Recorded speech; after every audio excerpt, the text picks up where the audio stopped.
ويسر لي أمري لساني يفقهوا قولي واجعل لي وزيرا من أهلي رب زدني علما رب زدني علما رب زدني علما رب يسر ولا تعسر وتمم بالخير وبك نستعين اللهم أجرني في مصيبتي واخلف لي خيرا منها اللهم صل على سيدنا ومولانا محمد وعلى آلہ وصحبہ وبارک وسلم۔ اللہ تعالیٰ کا کروڑ شکر اور احسان ہے جس نے ہمیں اس کلام عظیم کو کھولنے، اسے پڑھنے اور اسے سمجھنے کی توفیق عطا فرما دی۔ اللہ تعالیٰ ہمیں اس اخلاص کے ساتھ عمل کرنے کی توفیق عطا فرمائے جو غرور و تکبر سے پاک۔ یا رب کائنات، اس کلام عظیم کو پڑھتے ہوئے ہمارے دل کو، ہمارے کانوں کو، ہماری آنکھوں کو فتنوں سے محفوظ رکھ اور میری زبان پہ کلمہ حق جاری فرما دے۔ اعوذ باللہ من الشیطان الرجیم، بسم اللہ الرحمن الرحیم۔ سورہ آل عمران، سورہ النساء کی آیت نمبر 3 ہے، جس کا بقیہ حصہ ہمارا رہتا تھا۔ ایک مرتبہ اس کا محاورتاً ترجمہ پڑھ لیتے ہیں۔ اور اگر تمہیں اندیشہ ہو کہ تم یتیم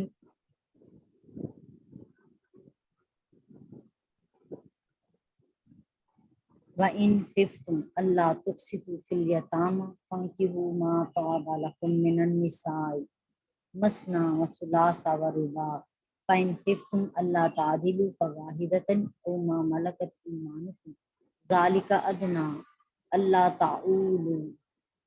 اور ان اگر خفتم، تمہیں ڈر ہو، اللہ تقسطوا، کہ تم انصاف نہیں کر سکو گے، فی الیتامى یتیم لڑکیوں کے ساتھ، فانکحوا ما طاب، پس ان سے نکاح کرو جو تمہیں پسند ہو، لکم تمہارے لیے، من النساء عورتوں میں سے، مثنا 2 عورتوں سے شادی کر سکتے ہو، وثلاثہ 3 عورتوں سے، ورباع 4 عورتوں سے، فَإِنْ خِفْتُمْ، پس اگر تمہیں ڈر ہو، اللہ تعدلوا، کہ تم ان کے درمیان عدل نہیں کر سکو گے، فواحدۃ، تو ایک عورت سے ہی نکاح کرو، او ما ملکت ایمانکم، یا پھر ان سے جو تمہاری کنیز ہوئیں اور تمہارے ہاتھ آئیں، تم ذالک ادنا، یہ زیادہ قریب ہے، اللہ تعول، یہ کہ تم، اس سے زیادہ قریب ہے کہ تم زیادتی نہ کرو۔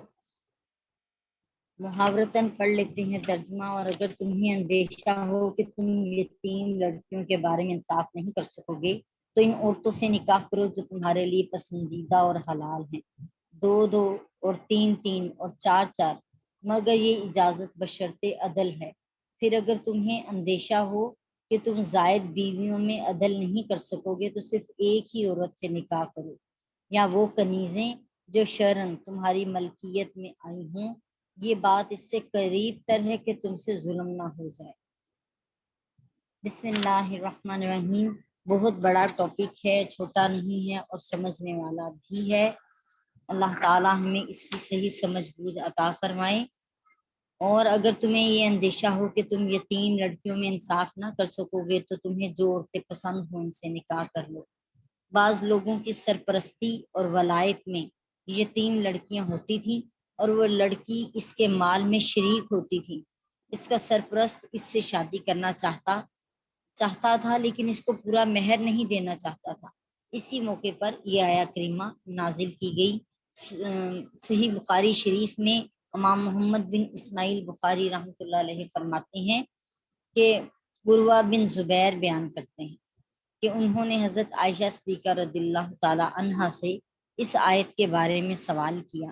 انہوں نے کہا، اے بھتیجے، ایک سرپرست کے زیر پرورش ایک یتیم لڑکی ہوتی جو اس کے مال میں شریک ہوتی، اس شخص کو اس لڑکی کا مال اور حسن و جمال پسند آتا، وہ اس کے مہر میں عدل و انصاف کیے بغیر اس لڑکی سے شادی کرنا چاہتا اور اس لڑکی کو جتنا مہر دوسرے لوگ دیتے اس سے کم مہر دینا چاہتا، تو ایسے لوگوں کو ایسی یتیم لڑکیوں سے نکاح کرنے سے منع کیا گیا، حتیٰ کہ وہ ان کے مہر میں عدل و انصاف کریں اور رواج کے مطابق ان جیسی لڑکیوں کو جتنا مہر ملتا ہے اتنا مہر ان کو دیں، اور اگر وہ ایسا نہ کریں تو ان یتیم لڑکیوں کے سوا اور لڑکیاں جو ان کو پسند ہوں انہیں چاہیے کہ ان سے نکاح کر لیں۔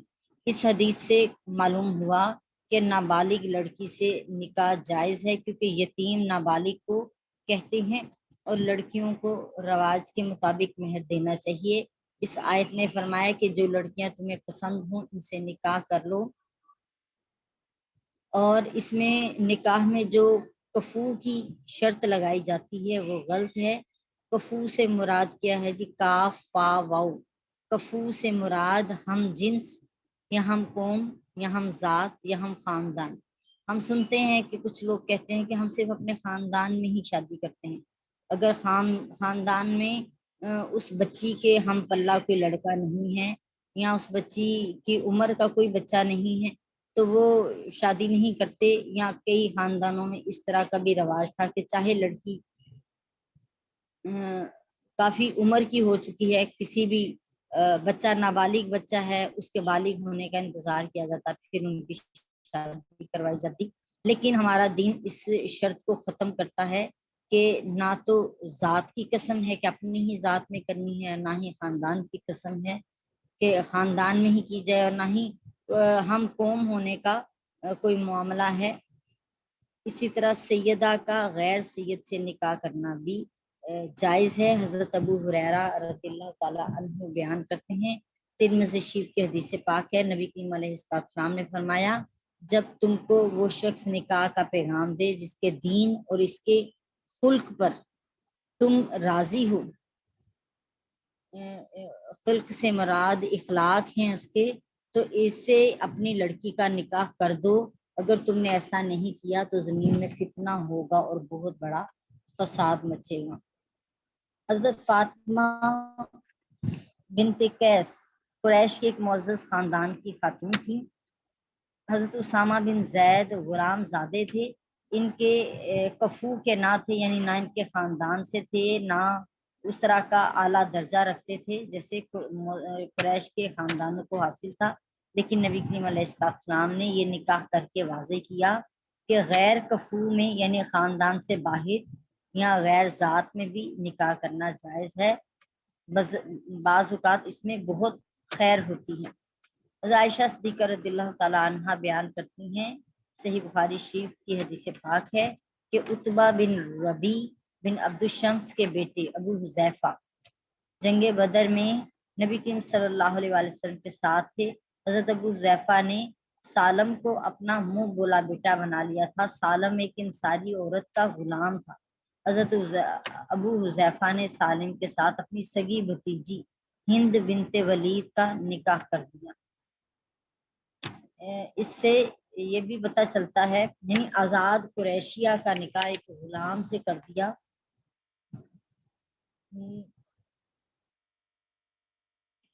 لہذا نکاح کے لیے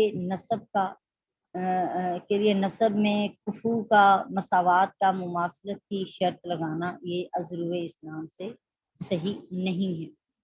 آگے بیان کرتے ہیں اللہ پاک کہ تمہیں جو عورتیں پسند ہوں ان سے نکاح کرو، 2 3 3 یا 4 4۔ اس آیت میں یہ دلیل ہے کہ جو شخص مالی اور جسمانی طور پر کئی بیویاں رکھ سکتا ہو بشرط یہ کہ وہ عدل و انصاف کرے تو 4 بیویوں کو اپنے نکاح میں لا سکتا ہے۔ اگر وہ عدل و انصاف کے تقاضے پورے نہ کر سکے تو وہ صرف ایک بیوی کو ہی نکاح میں رکھے۔ اسلام نے جو عدل کی شرط پر 4 عورتوں سے نکاح کی اجازت دی ہے، اس پر کچھ آزاد خیال مسلمان بھی اور مستشرقین بھی جو اپنے آپ کو اللہ اور اس کے رسول سے زیادہ حقوق انسانیت کے محافظ سمجھتے ہیں، انہی لوگوں کے اثر سے پاکستان میں آئلی قوانین بنائے گئے اور بیوی کی اجازت کے بغیر مرد کے لیے دوسری شادی کرنا قانوناً ممنوع قرار دیا گیا۔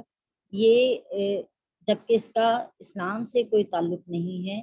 اسلام مرد کو اجازت دے رہا ہے کہ وہ 2 2 3 3 4 4 شادیاں کر سکتے ہیں بشرط یہ کہ عدل، اور اگر عدل نہ ہو، عدل کس نوعیت کا؟ عدل اس نوعیت کا کہ یوں نہ کرے کہ ایک کو ایک تربوز دے دیا اور دوسرے کو دوسرا، کہ ایک کو میٹھا مل گیا ایک کو پھیکا، بلکہ آدھا آدھا کیا جائے اور آدھا ایک کو دیا جائے آدھا دوسرے کو، کہ اگر پھیکا ہے تو دونوں کو پھیکا آئے اور اگر میٹھا ہے تو دونوں کو میٹھا ہی ملے۔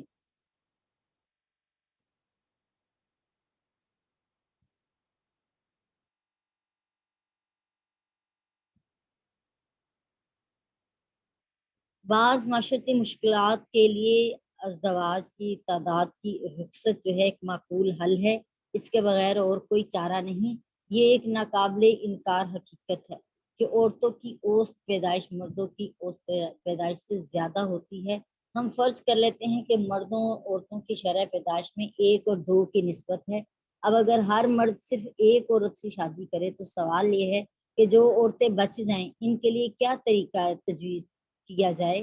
اس مسئلے کے حل کی 3 صورتیں ہو سکتی ہیں کہ جو عورتیں بچ گئی ہیں وہ عورتیں کیا کریں۔ نمبر 1، یہاں تو باقی ماندہ یہ عورتیں جن کے نکاح نہیں ہوئے یہ تمام عمر شادی کے بغیر گزار دیں اور اپنی جنسی خواہش کبھی کسی مرد سے پوری نہ کریں، اس پہ صبر ہی کریں۔ دوسری صورت کیا ہو سکتی ہے کہ باقی عورتیں بغیر شادی کے ناجائز طریقے سے اپنی خواہش پوری کرنی شروع کر دیں۔ جب کیونکہ یہ خواہش کا جو کہ ایک فطری عمل ہے وہ تو انسان کا جاری رہتا ہے، لہٰذا جب جائز طریقے سے نہیں ہوتا تو وہ ناجائز راستے ہی تلاش کیے جاتے ہیں۔ تیسری صورت اس کی یہ ہے کہ باقی عورتوں سے وہ مرد شادی کر لیں جو مالی حیثیت رکھتے ہیں اور جسمانی طور پر بھی اس کے اہل ہیں۔ پہلی صورت جو بیان کی گئی ہے کہ وہ ساری عمر بغیر شادی کے ہی گزارنی، یہ فطرت کی خلاف ہے، عام جو بشری طاقت ہے یہ اس سے باہر ہے۔ دوسری صورت جو کہی گئی کہ بغیر شادی کے ناجائز طریقے سے اپنی خواہش کو پورا کر لیں، جو کہ ہو رہا ہے ہمارے معاشرے میں، کہ بیوہ ہے طلاق یافتہ ہے اگلی شادی نہیں کر رہی لیکن ناجائز طریقے سے تعلقات قائم کیے ہوئے ہیں۔ اس کے علاوہ غیر شادی شدہ خواتین بھی ایسی ہیں، اللہ ماشاء اللہ سب ایک جیسے نہیں ہیں، لیکن صورتحال کافی بگڑ چکی ہے اور اس کی وجہ بے راہ روی ہے، دین سے دوری ہے، قرآن سے دوری ہے، اللہ اور اللہ کے رسول صلی اللہ تعالی علیہ وآلہ وسلم سے دوری ہے، اور ریاکاری، دکھاوا، اور مردوں اور عورتوں کے درمیان اختلاط، یعنی ایک ہی جگہ پہ ان سب کا اکٹھے ہو جانا، مل کے پڑھنا، مل کے شادیوں میں شریک ہونا، مل کے ایک ہی جگہ پہ ان فنکشنز کا اٹینڈ کرنا، یہ بھی اس چیز کو اندر کی شہوت کو ہوا دیتی ہے۔ تیسری صورت جو بچتی ہے وہی قابل عمل ہے اور معروف ہے اور فطری اور پسندیدہ صورت ہے، اور وہ یہی جس کو اسلام نے پیش کیا ہے کہ جو مرد مالی حیثیت رکھتے ہیں اور جسمانی طور پر مضبوط ہیں اور تو وہ اس کے اہل ہو سکتے ہیں، بشرط یہ کہ وہ عدل سے قائم لیں۔ اللہ تعالی سمجھنے کی اور عمل کی توفیق عطا فرمائے۔ یہاں پہ کچھ اور دلیلیں بھی دی گئی ہیں کہ عدل و انصاف کے مطابق انسانی ہمدردی کے نزدیک تر جو صورت ہے کہ جو عورت بانجھ ہو اس کو خود بھی اولاد کی ضرورت، شوق ہوگا، ضرورت ہوگی، پیاس ہوگی عورت کی، اور شوہر کی اولاد سے بھی اس کی ایک تسکین ہو جائے گی۔ لہٰذا اگر ایسی خواتین بھی دوسری شادی اپنے شوہروں کی کروائیں تو اس میں کوئی مذائقہ نہیں، بشرط یہ کہ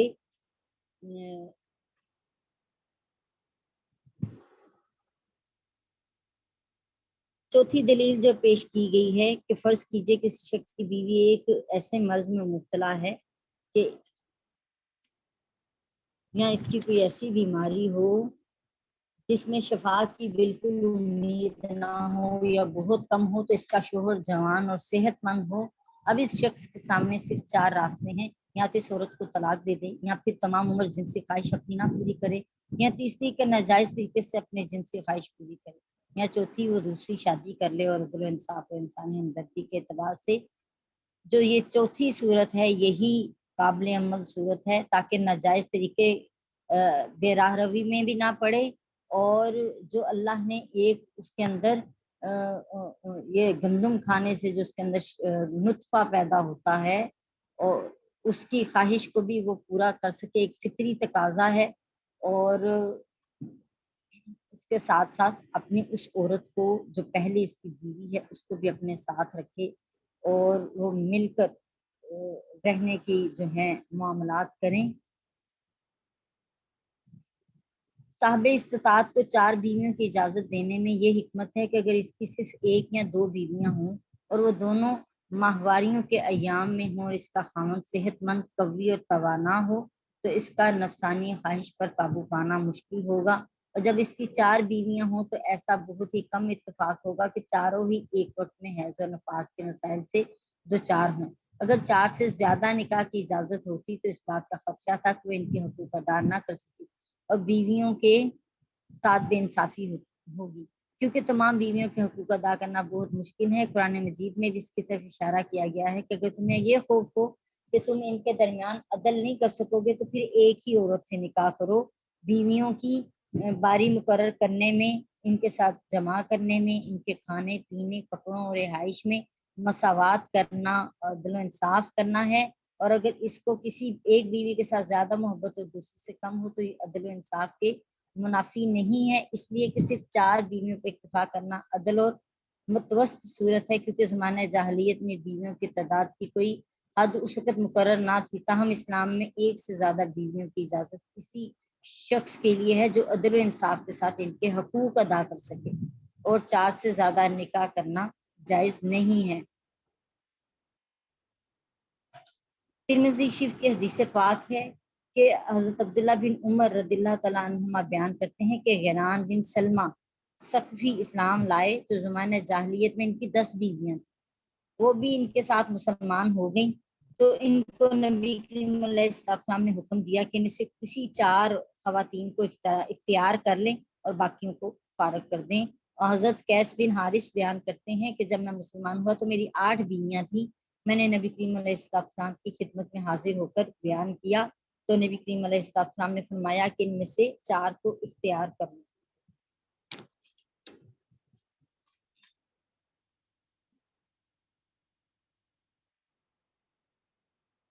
تعداد ازواج کی بحث میں مستشرقین کہتے ہیں جی ان فرنگیوں کو جو مشرقی زبانوں پر اور مشرقی علوم کے ماہر ہو جاتے ہیں، جبکہ وہ خود فرنگی ہوتے ہیں، غیر مسلم ہیں، تو وہ اس طرح کے نقطے نکالتے تھے تاکہ اسلام میں اور نبی کریم علیہ السلام کی ذات میں کوئی نہ کوئی ایسے نقطے پیش کیے جائیں تاکہ ایک مومن سادہ لو مسلمان جو ہے وہ ڈگمگا جائے اور اس کو اسلام کی طرف سے وہ متنفر ہو۔ اللہ معاف فرمائے، استغفر اللہ، اور محفوظ کرے اللہ تعالیٰ ہمیں ایسے لوگوں سے۔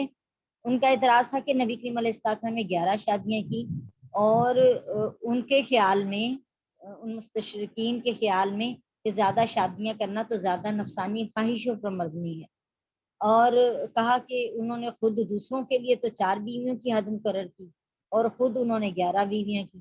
نبی کریم علیہ السلام کے ازواج کی تفصیل کچھ یوں ہے کہ نبی کریم علیہ السلام 25 سال کی عمر میں انہوں نے پہلی شادی کی حضرت خدیجہ الکبریٰ رضی اللہ تعالیٰ عنہا سے، اور وہ ایک بیوہ خاتون تھی۔ 50 سال کی عمر تک آپ نے دوسرا نکاح نہیں کیا نبی کریم صلی اللہ علیہ وسلم۔ 25 سال کے بعد حضرت خدیجہ الکبریٰ کی وفات ہوئی، یعنی نکاح کے بعد، تو اس کے بعد آپ نے حضرت سودا رضی اللہ تعالیٰ عنہ سے نکاح کیا۔ ہجرت سے 2 سال پہلے ہی عائشہ صدیقہ رضی اللہ تعالیٰ عنہ سے نکاح ہوا، اور ہجرت کے 1 سال بعد ان کی رخصتی عمل میں آئی۔ پھر واقعہ بدر کے بعد، یعنی جنگ بدر کے 2 سال بعد حضرت ام سلمہ سے نکاح ہوا۔ ہجرت کے 2 سال بعد حضرت حفصہ رضی اللہ تعالیٰ عنہ سے نکاح ہوا۔ پھر حضرت زینب بنت جہش رضی اللہ تعالیٰ عنہ سے نکاح ہوا۔ پھر 5 ہجری میں حضرت جویریہ رضی اللہ تعالیٰ عنہ سے نکاح ہوا۔ پھر 6 ہجری میں حضرت ام حبیبہ رضی اللہ تعالیٰ عنہ سے نکاح ہوا۔ پھر 7ویں ہجری میں حضرت صفیہ رضی اللہ تعالیٰ عنہ سے نکاح ہوا، اور پھر حضرت میمونہ بنت الحارث پھر فاطمہ بنت سری، اور پھر زینب بنت خزیمہ، اور پھر ہند بنت یزید، پھر اسما بنت نعمان، پھر قتیلہ بنت اشعث، پھر شتا بنت اسما سے نکاح کیا۔ یہ انہوں نے جو تفصیل تھی وہ بیان کی ہے۔ یہ سبل الہدا کتاب ہے جس میں سے یہ لیا گیا ہے اور بیان کیا گیا ہے۔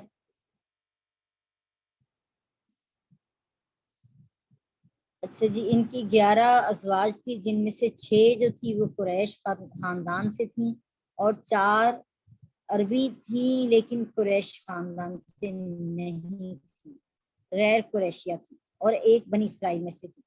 اب ان کی بھی تفصیل آپ کو تھوڑی سی بتا دیتے ہیں۔ حضرت خدیجہ الکبریٰ حضرت رضی اللہ تعالیٰ عنہ، حضرت عائشہ رضی اللہ تعالیٰ عنہ، حضرت حفصہ رضی اللہ تعالیٰ عنہ، حضرت ام حبیبہ رضی اللہ تعالیٰ عنہ، حضرت ام سلمہ رضی اللہ تعالیٰ عنہ، حضرت سودا بنت زمعہ رضی اللہ تعالیٰ عنہ۔ یہ جو 6 ازواج المطہرات تھیں، ان کی یہ قریش خاندان سے تھیں، اور جو 4 ازواج عربیہ تھیں لیکن غیر قریشیہ تھیں، ان کے نام یوں ہیں: حضرت زینب بنت جہش، حضرت میمونہ بنت حارث، حضرت زینب بنت خزیمہ، حضرت جویریہ بنت حارث۔ اور ایک خاتون جو بنی اسرائیل میں سے تھی، ان کا نام حضرت صفیہ بنت حی بن اخطب، یہ جی بنی اسرائیل سے تھیں، جن سے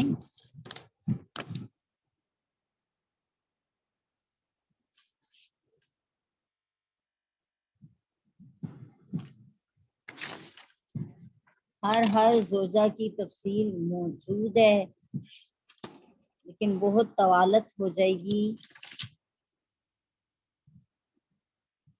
نبی کی تعداد ازواج کی بحث میں یہ نقطہ بھی ذہن میں رکھنا چاہیے کہ قرآن مجید سے معلوم ہوتا ہے کہ حضرت داؤد علیہ السلام کی 100 بیویاں تھیں۔ اسی طرح حدیث میں ہے کہ حضرت سلیمان علیہ السلام کی بھی 100 بیویاں تھیں۔ انبیاء علیہ السلام کو غیر معمولی مردانہ قوت حاصل ہوتی ہے۔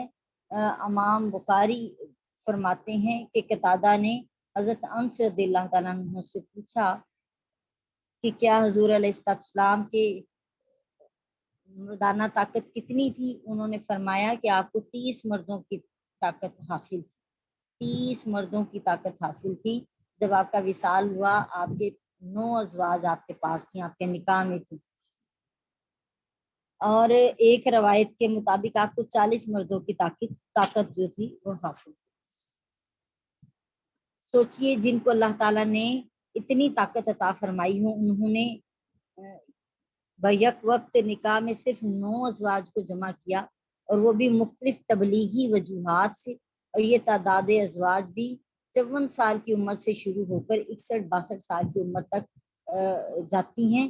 یہ 9 ازواج اکٹھی ہوئی اتنے عرصے میں، تو اتنی زیادہ جنسی طاقت رکھنے کے باوجود صرف عمر کے آخری حصے میں 9 ازواج کو جمع کرنا اپنے نفس پر کمال ضبط کا مظہر ہے۔ یہ آپ نے اس نفس پر خوب ضبط کیا ہوا تھا، اور اس کا مقصد نفسانی خواہشات کی بہتات نہیں تھی، بلکہ جیسے اللہ پاک انہیں حکم فرماتے تھے ہماری رہنمائی کے لیے، تاکہ ہمارے لیے شریعت میں جن جن طرح کے کیسز آنے ہیں، مختلف معاملات ہیں، کس کس طرح کی خواتین سے شادی کی کیا کیا صورتحال بن سکتی ہے، ان سب کے ماڈل بننے کے لیے آپ کو احکامات ہوئے، اور آپ نے وہ سب نکاح کیے۔ اللہ تعالیٰ ارشاد فرماتے ہیں کہ اور عورتوں کو ان کے مہر خوشی سے ادا کر دو۔ مہر کے لیے نہلا کا لفظ استعمال کیا گیا ہے۔ اس سے پہلی آیت میں اللہ تعالیٰ نے یہ حکم دیا تھا کہ بیویوں کے ساتھ عدل و انصاف کرو، اور عدل و انصاف میں ان کے حقوق کی ادائیگی بھی ہے، اور حقوق کی ادائیگی میں ان کا مہر ادا کرنا بھی ہے۔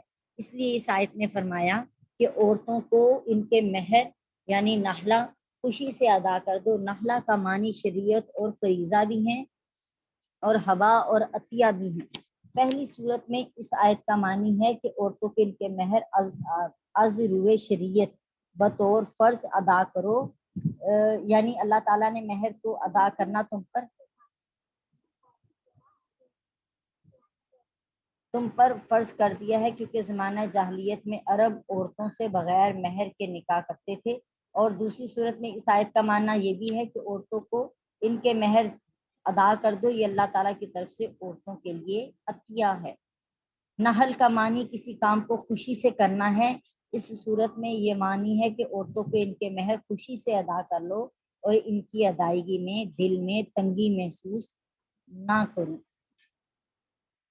مہر کا فائدہ یہ ہے کہ اگر خاوند عورت کو طلاق دے دے تو دوسری جگہ نکاح ہونے تک اس کے پاس کچھ رقم موجود ہو جس سے وہ اپنی کفالت کر سکے، یا گزر اوقات کا کوئی اور معاشی ذریعہ مقرر ہونے تک اس کے پاس اتنی رقم موجود ہو جس سے وہ اپنی کفالت کرے۔ اسلام نے مردوں کو سختی سے تاکید کی ہے کہ وہ عورتوں کو ان کے مہر ادا کر دیں۔ امام بخاری رحمۃ اللہ علیہ بخاری شریف میں بیان فرما رہے ہیں، حضرت عائشہ صدیقہ رضی اللہ تعالی عنہا سے کہ اس آیت کے بارے میں سوال کیا گیا تو عائشہ صدیقہ رضی اللہ تعالی عنہا نے فرمایا کہ ایک یتیم لڑکی اپنے سرپرست کے زیر پرورش ہوتی تھی اور وہ اس کے حسن اور اس کے مال کی وجہ سے اس کی طرف راغب ہوتا تھا، اور اس جیسی لڑکیوں کے مہر سے کم مہر مقرر کر کے اس سے نکاح کرنا چاہتا تھا، تو ان کو ان یتیم لڑکیوں کے ساتھ نکاح کرنے سے منع کیا گیا، ماں سوائے اس کے کہ ان کو پورا مہر ادا کریں، ورنہ وہ ان کے علاوہ کسی دوسری عورت سے شادی کرنے۔ یہ پہلے بھی بیان کر چکی ہوں اس کے شروع میں بھی۔ اب مہر کے حوالے سے سن لیتے ہیں۔ حضرت آپ کی زوجہ حضرت ام حبیبہ، ان کا مہر جی 4000 درہم تھا، جو کہ نبی کریم علیہ السلام نے مقرر نہیں کیا تھا، بلکہ یہ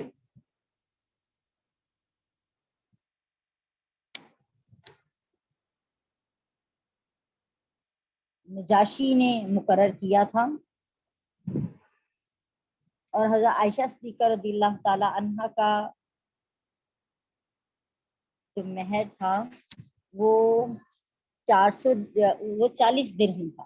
حضرت عائشہ صدیقہ رضی اللہ تعالی عنہا کا 40 درہم تھا، حضرت ام سلمہ رضی اللہ تعالی عنہا کا 10 درہم تھا، اور سیدہ فاطمہ الزہرا رضی اللہ تعالی عنہا کا 400 درہم تھا، اور دیگر صاحبزادیوں کے جو مہر تھے وہ 480 درہم تھے۔ سورہ نساء کی آیت نمبر 24 میں آیا، تمہارے لیے وہ سب عورتیں حلال کی گئی ہیں جو ان محرمات کے علاوہ ہیں، تم اپنے مال کے عوض ان کو طلب کرو،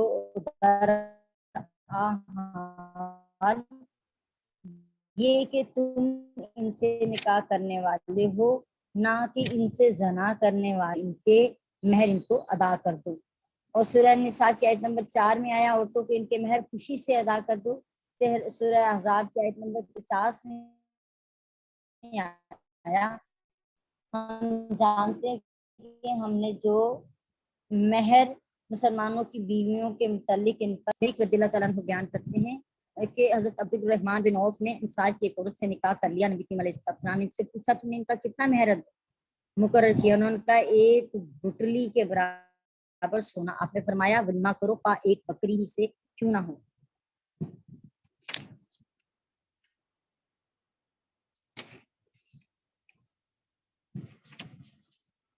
بعض اوقات لڑکا ایک ملک میں اور لڑکی دوسرے ملک میں ہوتی ہے، ضرورت یہ ہوتی ہے کہ لڑکی کا نکاح کر کے اس کو لڑکے کے پاس بھیج دیں۔ مثلا لڑکی پاکستان میں ہے، لڑکا انگلینڈ